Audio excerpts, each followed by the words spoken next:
That should be close focus.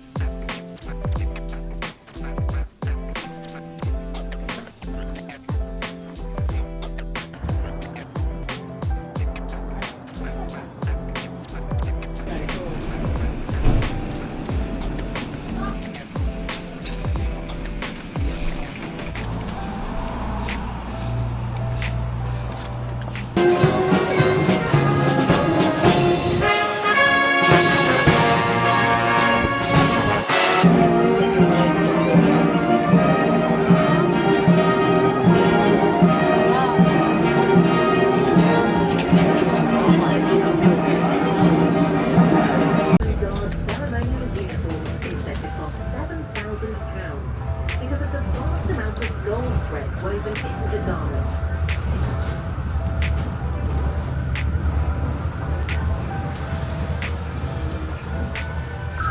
Most happened on the adjacent Tower Hill. The last beheading at the tower was way back in 1747. The last execution at the tower took place in August 1941. A spy was shot by the firing squad.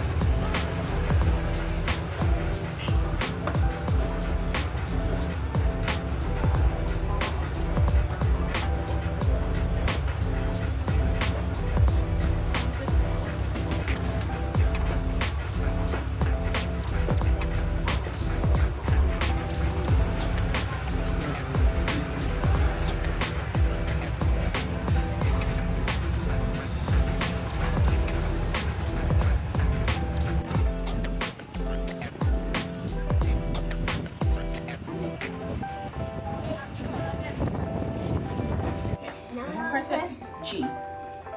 G. Yeah. Come on. This one.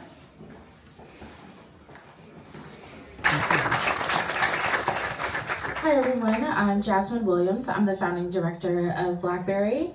My little one just gave me thumbs up. My youngest is here with me, so I have a 16-year-old and a 6-year-old. My 6-year-old literally comes to almost every conferences.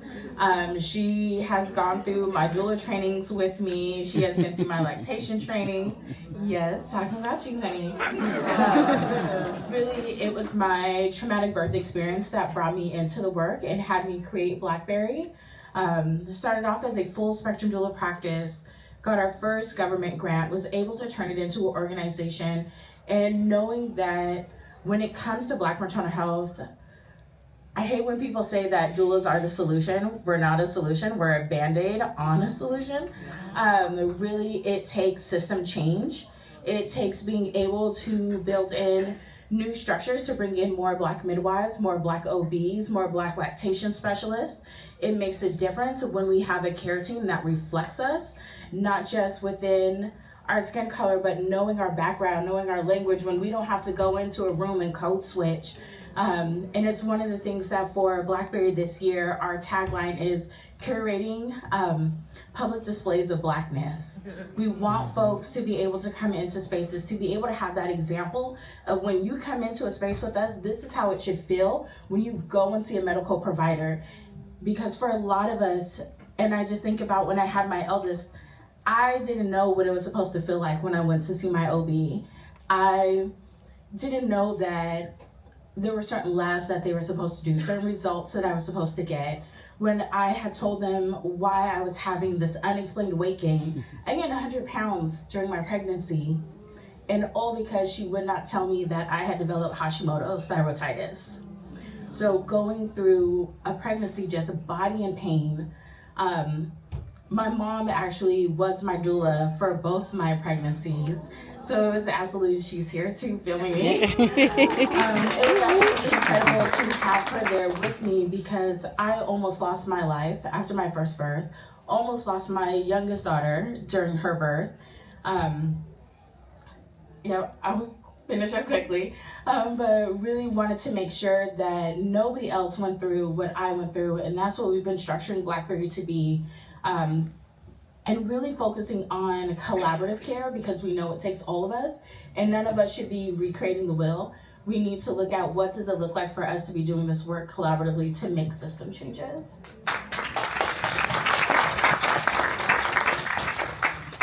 Hi everyone, my name is Daniela. I'm originally from Trinidad, in case you want to know what the accent is.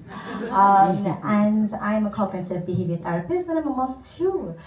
And for me, you know, when I think about maternal mental health, because I talk about mental health all day, every day in my job, it really is about being able to help women and mothers through this journey. And it really is a journey. I see women who come because they're preparing for this next step. Sometimes it's during pregnancy, sometimes it's post-birth, and sometimes it's when they felt like they've lost themselves in the midst of motherhood. And I think, you know, when I was very kindly invited to think about contributing to this panel. You know, I grew up in a village, and when I mean village, not a physical village, but like my auntie lived directly opposite my mom. And every evening when my mom came home when we came home from school or break or whatever, my mom would sit with my auntie while I played in the garden, you know, like picking flowers, etc. And we think about village as always, we have physical hands, but this is where mental health comes in. And, you know, when we move to different places like I have, that's the loss of a village. Whether you move from London to Birmingham or Trinidad to London or wherever, the thing about it is village is so important. And that's what I wanted just to remind everyone here is that you're not alone. You really are not alone. And there is support, and I know it's not easy to access, but please keep using your voices.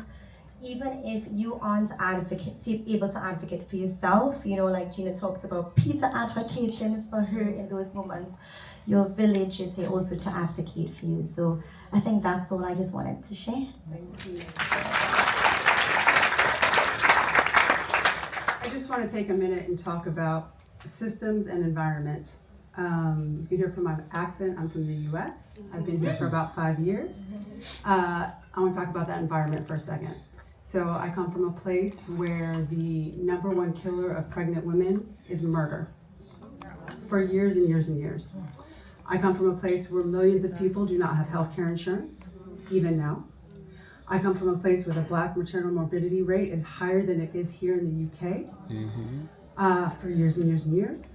And I come from a place that most recently has overturned a woman's constitutional right to an abortion. Half of the country has very strict abortion bans in place, even in the case of rape or incest, or if the mother's life is at risk. There are some states where you are not allowed to proceed with abortion care.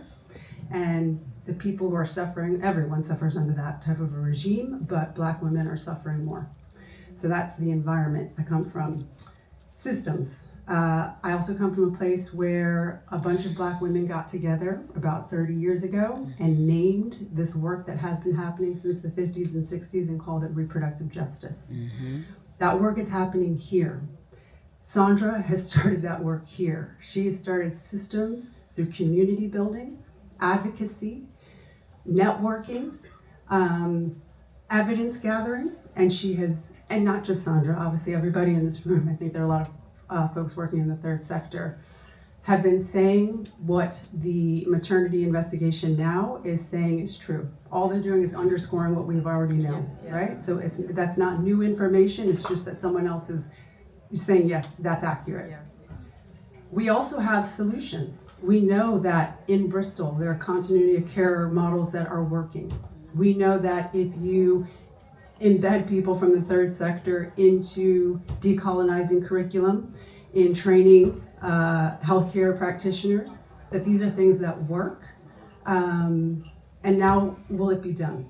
Right? Will they put the money and the resources in? And I don't know what that answer is, but coming from where I come from, the environment, we are currently in a place where we don't talk about DEI anymore, diversity, equity, inclusion. We're coming from a place where we are defunding public health. And we're coming from a place where we have stopped collecting maternal morbidity rate by maternal morbidity data by race and ethnicity because of who's in office. And I always say this is a cautionary tale. The winds blow across the ocean. We have who's in office there, but we have, someone by the name of Farage who may very well be in office here soon. We have a very unique moment where the government has our attention. As you know what I'm trying to say there. And they're working on it, but we need to figure out how to continue this work because like they always say, the revolution will not be funded. We are our solution. We are our solution. I hope that we can have the government hop on board and listen to what we've been telling them and telling them what the answers are. So I'll stop.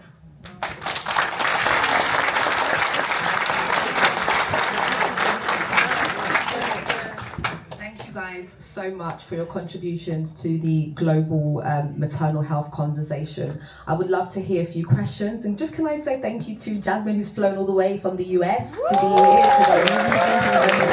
And a few others who have flown from the US. And I want to say how incredible, I feel like Americans definitely invest in themselves because I'm always shocked whenever I see what are you doing here? But it's because you guys want to learn and share that insights with your community. So thank you again for all of you being here. We actually have a lot joining today too from Washington. Really? Oh, incredible. It's amazing.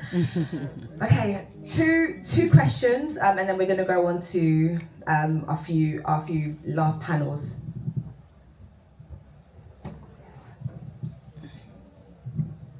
Hi, I'm Glory. I'm a PhD student studying obstetric justice and racism. My question is kind of for the whole panel. You kind of spoke about abolitionists like futures and doing that work now, but of course also dismantling those systems.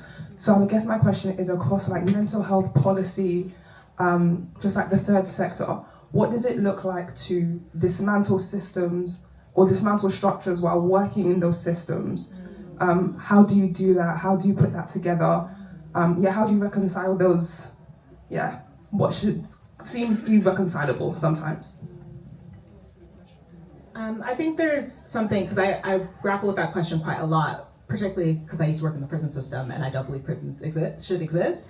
But there's this concept of non-reformist reforms. And so how do we kind of dismantle the system in a way that doesn't reproduce the very things that we're trying to get rid of? So how do we make decisions, choices, whether that's policy decisions, financial decisions, that aren't reinforcing and kind of building up and making these systems more strong? And I do think that there's a role for people that are within the system as well as kind of outside of the system. And I like to think a lot about kind of these revolutionary movements and abolitionist movements that are happening all over the globe, where everyone has a different role to play, and every single role is just as important as the other. And so some people, are playing the role within the system, some people are playing the role outside of the system, some people are playing the role while they're shackled by the system. But I think there's things that we can all do as long as we keep that kind of future that we're striving towards in mind, and making sure that all of our actions line up to get towards that future and aren't taking us in a different direction.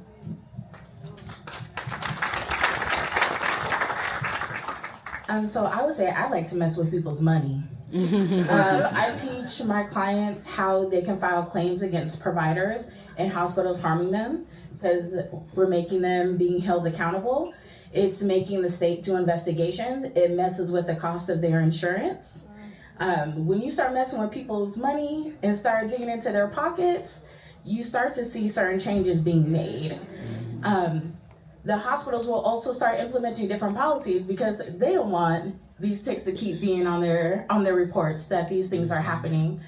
So for me as a doula, I do my part that internal-wise, I go towards the providers. That's how I work to change those structures. I also look at our doula trainings, but also our universities to make ways for, somebody okay? I'm fine. Okay. I also like to make sure that I'm involved in the education system as well. So with the University of Washington, I've been able to go in and talk with nursing students, talk to them about what collaborative care looks like between nurses and doulas, because we actually interact more together, more than nurses and doctors. And so it's going in, talking to them about that bias, even giving them those book recommendations for the books that I've read, them learning more about reproductive justice. I also encourage a lot of the Black folks in Washington State that will invest and go into these white conferences, giving us information that is not culturally relevant, but telling them we need to go back to our roots. We need to go to the South, go learn from our elders, learn from where our practices have originated from as well. And that's how we start learning and bringing over that knowledge into our areas to start developing our own structures too.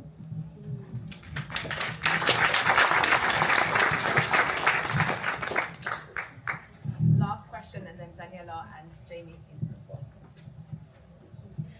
As a doula, I found in the UK that Carrot Fertility have started funding doulas for workplace benefits, and I know that's quite a big thing in the US. I just wondered, hearing all of the doom and gloom of the government, how you feel about workplaces funding that for their employees and finding a way that way into their care provision.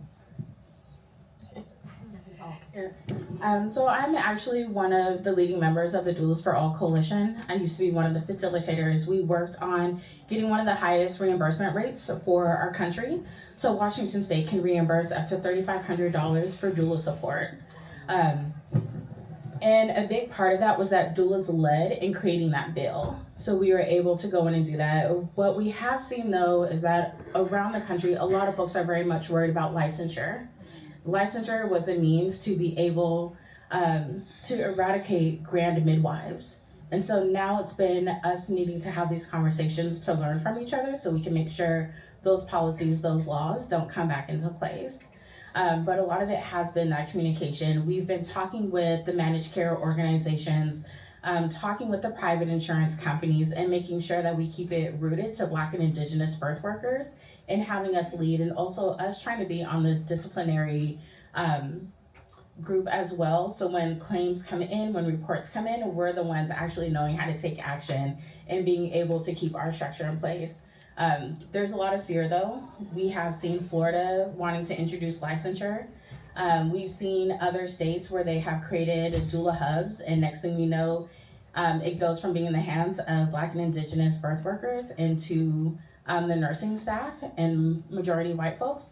And so part of that has been us continuing to have conversations, us continuing to advocate for each other. But we have seen a growing number of folks utilizing doula services. I believe now what we've been doing our doula reimbursement for about a year, and we have over 1,600 unique births that have been supported through our doula structure just within Washington State. So it's been beautiful to see.